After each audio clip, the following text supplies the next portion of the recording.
Well, all of last year, as the government printed trillions of new dollars, our Treasury Secretary, Janet Yellen, who used to run the Fed and is therefore responsible for inflation, assured us, no, this is not going to cause inflation. Watch.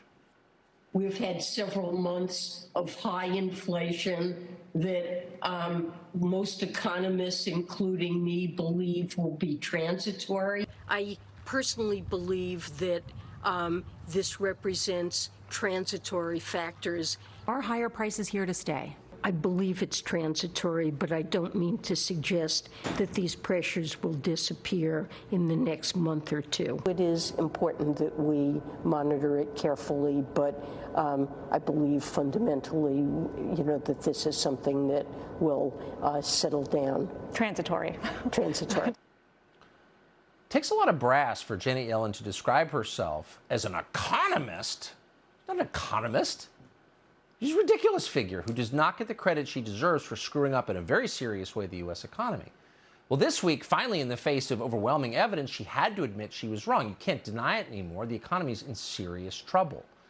The head of J.P. Morgan Chase, that would be Jamie Dimon, just told investors that an economic hurricane is on the way. Watch this. I said there's storm clouds, they're big storm clouds, it's a hurricane. Right now it's kind of sunny, things are doing fine. Everyone thinks the Fed can handle this. That hurricane is right out there down the road coming our way.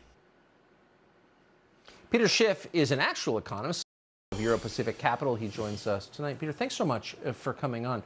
Jamie Dimon is a pretty understated guy most of the time. Hurricane, do you agree with that? Well, I do, except I think it's going to be a Category 5 hurricane, so I think he's sugarcoating it a bit. Oh. And what, if you were in charge, if you were Janet Yellen, you were the Treasury Secretary, what would you do to avert it or lessen its effects right now? Well, unfortunately, there's no way to avert it. I mean, but what we have to do is deal with it in a responsible way, something that Janet Yellen has never been a part of. She's, complaining about inflation, but she helped create the inflation. When she was chair of the Federal Reserve, she kept interest rates at zero for half of her term. And then when she finally started to raise them, it took her 2 years to get to 1.25. And then if you go back to her tenure as the president of the Federal Reserve Bank of San Francisco, she was there during the housing bubble and the financial crisis, and at the peak of the housing bubble, she assured the nation in several speeches that there was no housing bubble, and then she went on to say even if there was a bubble, if she was wrong and it popped, it would do no damage to the U.S. economy. So she was incompetent at the Fed, and she's still incompetent as Secretary of the Treasury. Well, yeah. I mean, and that was demonstrable. This was the most shocking, from my perspective, the most shocking appointment that Joe Biden made. How in the world could he have appointed Janet Yellen, of all people on planet Earth, Treasury Secretary? How did that happen?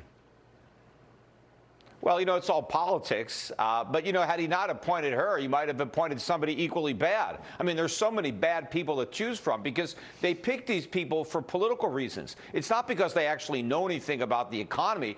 Biden wants somebody who's going to validate his political agenda, even if that political agenda is detrimental to the economic health of the United States. Yeah. That is all. I wish I could say that's not true, but it's so clearly true. Peter Schiff, I appreciate your perspective. Thank you very much.